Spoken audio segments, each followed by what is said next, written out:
Okay, good morning. I believe we're live here. So kia ora and good morning, ladies and gentlemen. Welcome to the Echelon annual meeting. My name's Andrew Jeffries. I'll kick off today's meeting and then hand over to our chair, Mr. Samuel Kellner. The meeting has a quorum, so I declare that meeting open. Our other directors joining us today are Mr. Marco Argentieri, Mr. Samuel Kellner, our chairman, Dr. Rosalind Archer, Mr. Rod Ritchie, and Mr. Alistair McGregor. We're also joined by our legal advisors, our General Counsel and Company Secretary, Paris Bree, who'll be speaking through some of the points, a number of other staff members and our auditors who may be questioned by shareholders. I'll hand over to Mr. Kellner to run through the agenda. Good morning, ladies and gentlemen. Shortly, I will ask our CEO, Andrew Jeffries, to tell you about the details of the year we just had and about our plans for the future of our assets. After that, we will take questions.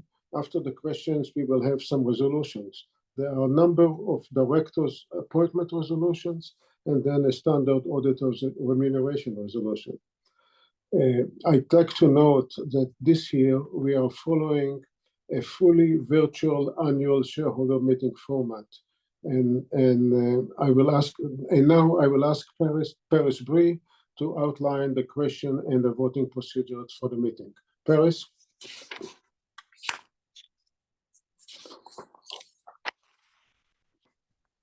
Good morning. I'll now outline the process for asking a question online. As mentioned earlier, shareholders will be able to comment, ask questions, and cast votes at the appropriate time for each item of business. Visitors and media are reminded that whilst we welcome you at this meeting, it is a shareholders meeting, and you may not make comments or ask questions. We may experience some time lag, and as this may cause some delay at your text questions or comments coming in to our attention. We encourage you to lodge them as early as possible. Questions of a similar nature will be amalgamated and answered as and when the relevant item of business is being addressed. Shareholders can submit questions at any time. Both written and verbal questions may be asked. To do so, please follow the instructions set out on your screen. Shareholders wishing to ask questions via text, please take note of the following instructions. Please select the Q&A icon located at the bottom of your screen. Type your questions in the Ask a Question box and press the send arrow. Your questions will be addressed at the appropriate time. Shareholders wishing to speak and ask a question, an audio question facility is available during this meeting. Please follow this process. Please select the raise hand icon located at the bottom of your screen. You will be placed in a queue and authorised to speak when we reach the Q&A session. Voting today will be conducted by way of poll on all items of business, and Computershare will act as the independent returning officer. All shareholders, proxy holders, and authorised corporate representatives and attorneys of shareholders who are entitled to vote will be able to do so via the webinar poll. Where the chair has been appointed proxy on behalf of the shareholder, Mr. Kellner, as the chair of the meeting, intends to be voting these in favour of the 5 resolutions in line with the board's recommendations included in the notice of meeting. When the poll is declared open, a poll window will appear. To vote, simply select the directions in which you would like to cast your vote. The selected option will be marked. To submit your votes, simply click the Submit button. You will have the ability to change your vote up until the time voting is closed. Mr. Kellner, I'll hand back to you now. Thank you, Paris. It is my pleasure to welcome you to the 2024 Annual General Meeting of Echelon Resources. This has been a year marked by significant progress as we continue to build on the momentum of past years and achieve strategic milestones. One of our most notable changes this year was the rebranding of our company from New Zealand Oil and Gas to Echelon Resources. This change symbolizes our evolution from our roots in New Zealand to a broader focus across Australasia with an increasing emphasis on natural gas. This ties with our strategic aims where we made a significant progress in 2024. Most notably, we acquired an additional 25% interest in the Marini field in the Amadeus basins, doubling our reserves and strengthening our production base. This acquisition, along with a very important new long-term gas supply agreement with the Northern Territory government, ensures stability, of course, stability growth for the years ahead. In terms of growth, we advanced the development of the Mahatu field in Indonesia, where we expect 14 additional development wells to be drilled in the next 12 to 18 months. We also initiated exploration activities in the Perth Basin and expected the Bekos well to be drilled in the first quarter of next year, 2025. This effort aligned with our commitment to sustainable growth while navigating the global energy transition. Our financial results reflect the strengths of our business. We reported a net profit of New Zealand dollars 3.9 million for the full year 2024, and our operating cash flow increased by 11% over last year to New Zealand dollars 36.1 million, further strengthening our balance sheet. As importantly, in 2024 fiscal year, Echelon declared 2 dividends totaling Australian dollars 4.5 per share. A special dividend of Australian dollars 3 per share was paid in April, followed by a final dividend of Australian 1.5 per share with a record date of 17th of September and a payment date of October 4th, 2024. These dividends reflect Echelon's commitment to shareholders' return, delivering a total of Australian dollar 10.6 million of dividend to our shareholders. Looking ahead, we remain focused on delivering value to our shareholders by continuing to explore new opportunities and optimizing our existing assets. On behalf of the board, I want to thank all our shareholders for their continued support and confidence in Echelon as we move into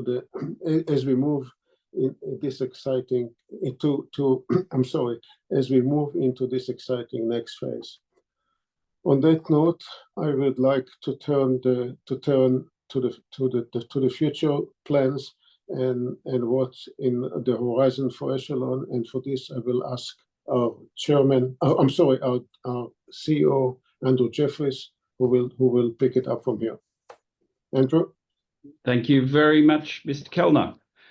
So let me briefly run through the year of execution and what we've got coming up. Next slide, thank you, Eleanor. Here's some important words, and as usual, I'll let you download those and read at your leisure. Next slide. So here's the year that was. The key things are, as Mr. Kellner mentioned, we paid a dividend of 4.5 So depending on the share price of the day, that's well above a 10% yield. Pretty unusual among our peers on the ASX. So we're very pleased to have done that. Our underlying net profit after tax was up 43%. Now that was dragged back by an impairment at Kupe, which we'll talk to briefly. We bought more of Marini. We bought another quarter of that Marini asset. We really like that asset. We see upside in the asset. We used the vendor's cash to buy the asset, and it is plugged into that Northern Territory market, which is constrained and is a very healthy market. Kept the transaction costs low by working closely with Horizon Energy, who bought in with us. And going forward, the ownership costs of that piece are low because we're just bolting something on that we already own. So gas agreements up in the Northern Territory. We got 2 gas agreements with fantastic counterparties at prices that reflect the stable nature of the flow of those Amadeus Basin assets into the Northern Territory system. And that Northern Territory system is short gas.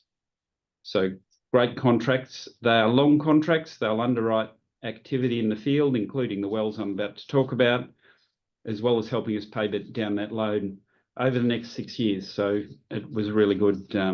They were something very pleased with. We moved on to the ASX. That's an exchange that understands resources better. And we changed our name to something that really resonates. So it's been a real year of getting stuff done. Next slide. Thanks, Helen. So if we look at our revenues, over the last 5 years, our revenues are up about 150%.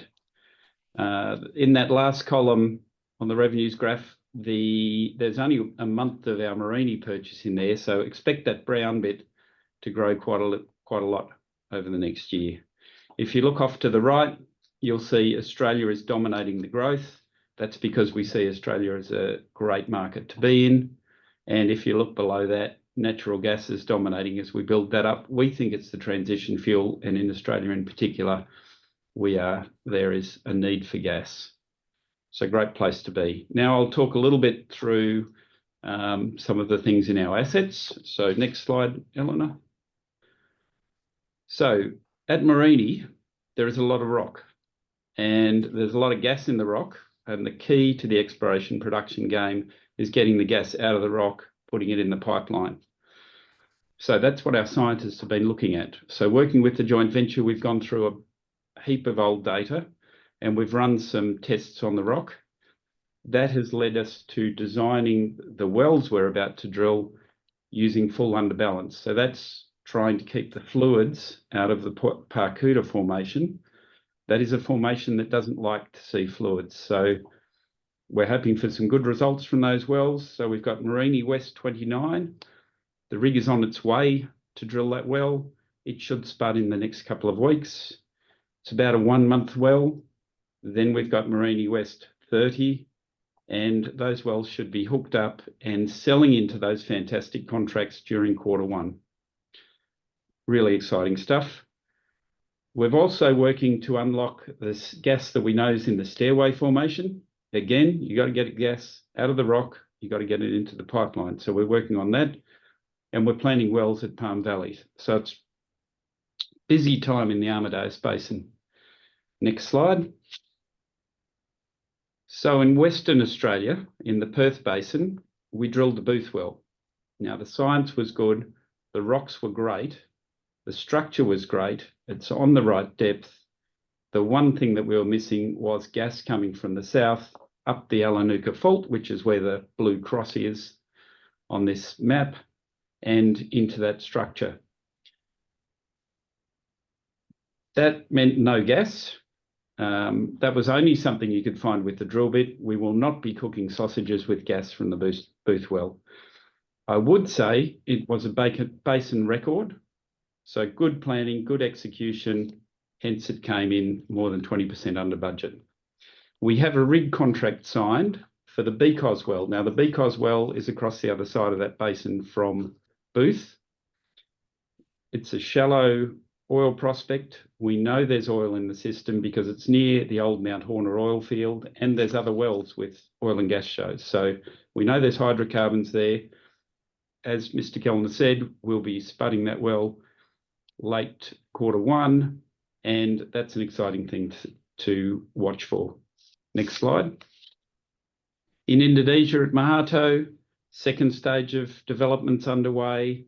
Of the 14 wells in that development, there's about 9 to go. They're drilling about 1 a month. That'll hold the plateau at around about 6,000 barrels a day. So that's going nicely. It's a good piece of business. Offshore in East Java, we have the Paus Biru final investment decision looming. So that's looking to sustain gas production from the field out there into the power generation station. So that is also an exciting piece of business coming up. Next slide. So over in New Zealand at the Kupe field, we drilled the KS9 well. So this is the rig up over the platform, and you've got a schematic of the well. So in accounting terms, that well has underwhelmed, and we have impaired our asset, so we've written that well off. Now, why was it underwhelming? We found less volume than we expected because the rocks came in low. We had less pressure than we wanted because it appears to be talking to the formation the block next door, which is the producing block. What that meant is that the well isn't flowing at the moment. So it basically can't get out of its own way. We call it liquid loading. We will try and remediate that. We tried last summer, but ran out of daylight. We're putting together a plan with the joint venture to work on that and to get out there this summer. We have not given up on the well. There is gas in the rock. As I said before, you just got to get the gas out of the rock into the pipeline. So wait for news on that. On the plus side, the well was drilled safely. It was drilled under, and actually in this case, it was a good thing to be 4% of this particular well. Next slide. So that's the year of execution, and we've talked some about the forward plan there. All of these activities are aiming on upping our production. All of these activities are aiming to squeeze our assets. So it's a great set of assets. Next slide, please. It's a great set of assets. It's a balanced portfolio. It's cash generating. We paid that 4.5% dividend. We do look after our investors. We do think about our investors, and you have a fantastic team that is looking after your interests. A landmark year passes. Echelon springs forth so strong. Summer, spin that bit. So thank you, and I would like to invite any questions. So we have received one question ahead of the meeting. We have, and it was a longer question. So Very long. I will, and thank you very much for the question. I will attempt to shrink that question down to its essence. Its essence is, given the improved performance and the improved earnings of the company, why is that not being reflected in the share market valuation? I think there's two elements to this. So one is, look, our particular sector is sold down at the moment. However, when you value us against our peers, we are valued at a lower level, and the key to that is liquidity. So while we have a 30% free float, so we aren't particularly liquid to start with, most of those remaining shares are held by long-term shareholders. So in reality, we trade a very small fraction of our shares actively on the market. If you look at our subsidiary Q, they have a similar sort of liquidity issue. However, that 30% or so of shareholders, there's a lot more turnover. So it's a much more liquid market, particularly post their dividends. So I hope that's answered the question. Nothing further has come through online, so I invite you to submit your questions should you have any. We do have to allow for a bit of time lag. Yeah, no, that's all right. Look, one question I do get asked quite often, particularly around the barbecue, which will be being cooked with LPG, by the way, fossil fuel. Cheap renewables, isn't that going to kill your industry? And my answer to that question is Dunkelflaute. So what is a Dunkelflaute? It is a new German word, Neudeutsch, and it means dark and lull. So when it's dark and there's a lull in the wind, renewables unfortunately don't produce any power. In the absence of a means of storing long-term power, and currently batteries, the world's largest battery can hold Adelaide for about 7 minutes, you have to have backup. Now, gas is the lowest cost, it is the lowest carbon, and it is the most flexible of backups. So we're seeing that reflected. The Australian federal government notes that in its future gas strategy. The Northern Territory government certainly notes that, and even the New Zealand government that is in power at the moment notes that. So can't see renewables not requiring that backup. So gas is a complement to renewables. It is not a competitor. We got any other questions? We've got no other questions, so I suggest we move to the items of Let's business. move on. Okay, no problem.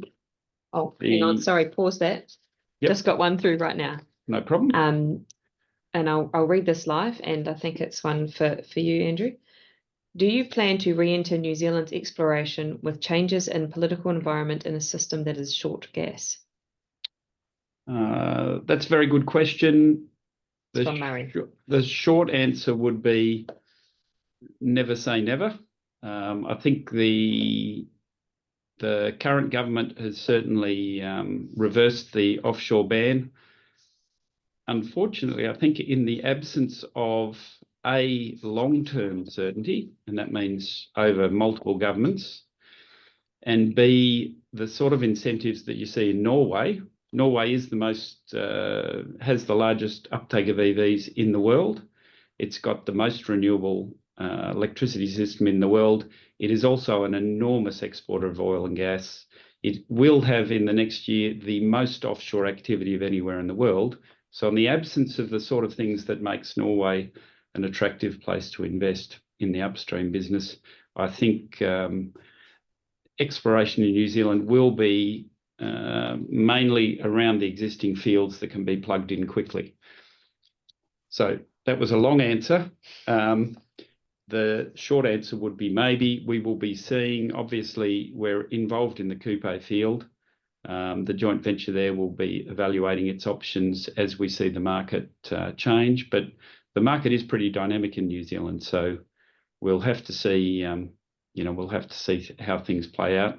And as I said, long-term certainty is really important because this is a long-term game. We are not a short-term business.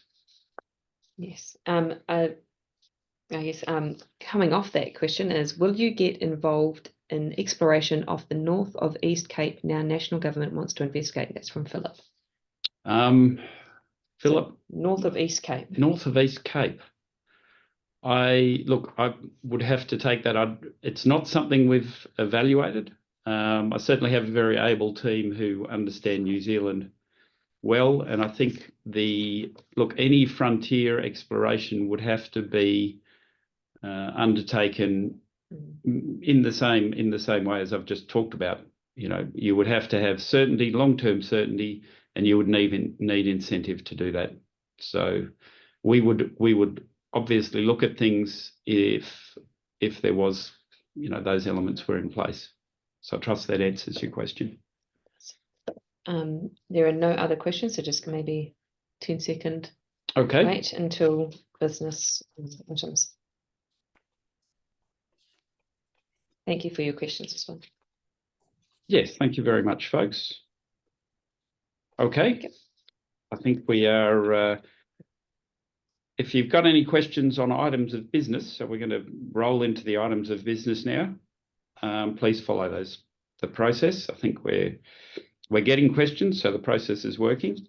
Before opening poll, I wish to remind shareholders that the poll will remain open for additional time after we've considered all resolutions. I now declare the poll open. Okay, so we have 5 formal resolutions today. The first is that Mr. S. Kauna be elected as a director. This resolution is supported by the board. I will ask Mr. Kauna to address the meeting and then open the floor to questions.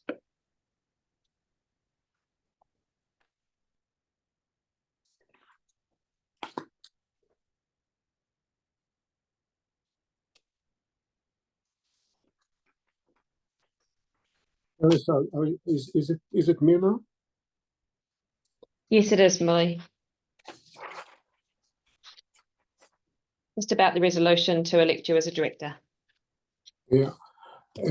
I wish to present myself for re-election as a board member on the basis of my activity for and with the company over the last 5-6 years now. Paris?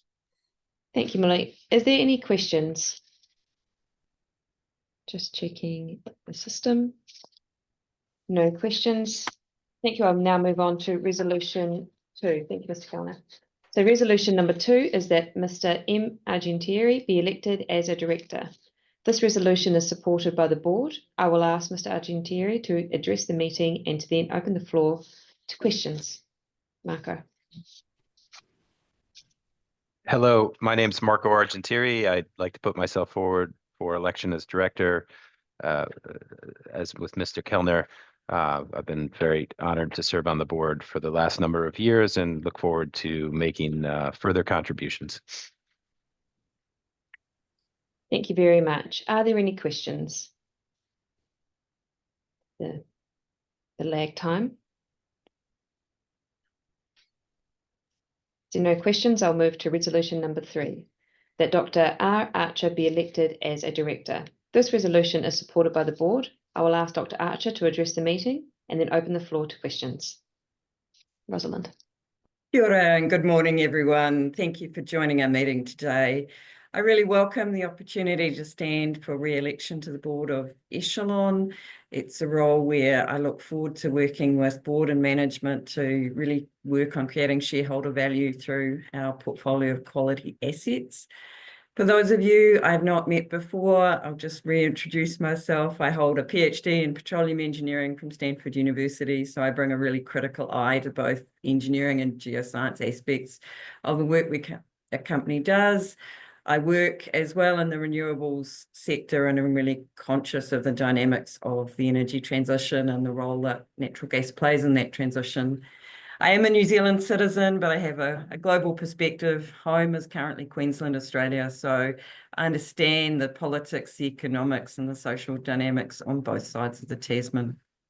In my substantive role as a Dean at Griffith University, I have a large number of staff in my reporting line, over 450, so I'm used to understanding and managing high-performance teams and bring that experience with me as chair of our Nominations and Remuneration Committee at Echelon.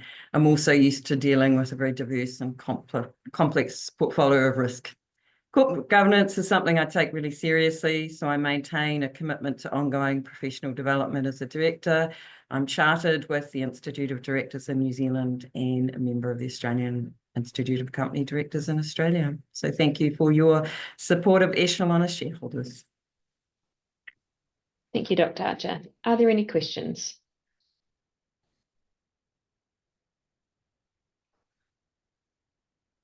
Nothing has come through, so I'll move on to resolution number 4, which is that Mr. A. Jeffries be elected as a director.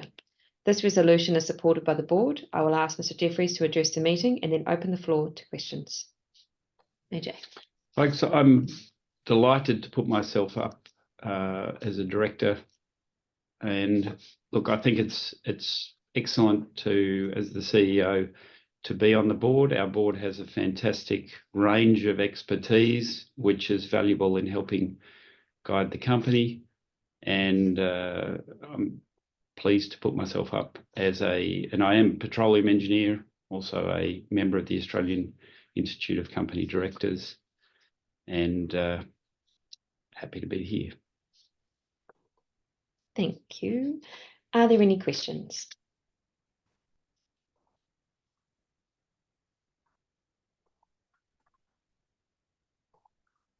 And no questions have come through, so I'll move on to resolution number 5.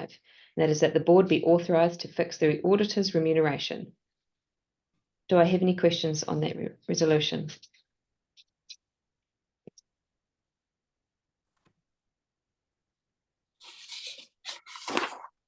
Hand over to you now, Andrew. Right. I now invite you to cast your vote if you haven't already done so. Remember, you don't need to vote again if you've already cast your vote prior to the meeting. I will ask Paris to remind you of the voting procedures. Paris. Thank you, Andrew. Voting today will be conducted by way of a poll on all items of business. Voting opened at the beginning and when Andrew started the poll and will remain open for a few minutes more to allow you sufficient time to cast your vote. If you are eligible to vote at this meeting, you will be able to cast your vote under the Vote tab. To vote, simply select the direction in which you would like to cast your vote. The selected option will be marked. To submit your vote, simply click on the Submit button. Right. The voting results will be tallied and posted to the ASX on our website this afternoon. Voting will remain open for an extra 30 seconds to allow you to complete your ballot. I think we really need to have some music for this 30 I seconds, know it's a long time. but There are no questions. I think. right, we will wait.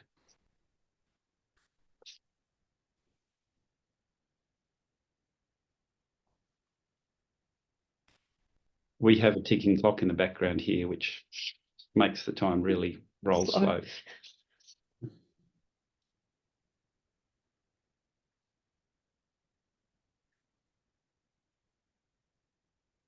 It's up. What's up? Mhm. Okay, folks, I will declare the voting has now closed. We'll move on to the final item, which is general business. Is there an item of general business to raise?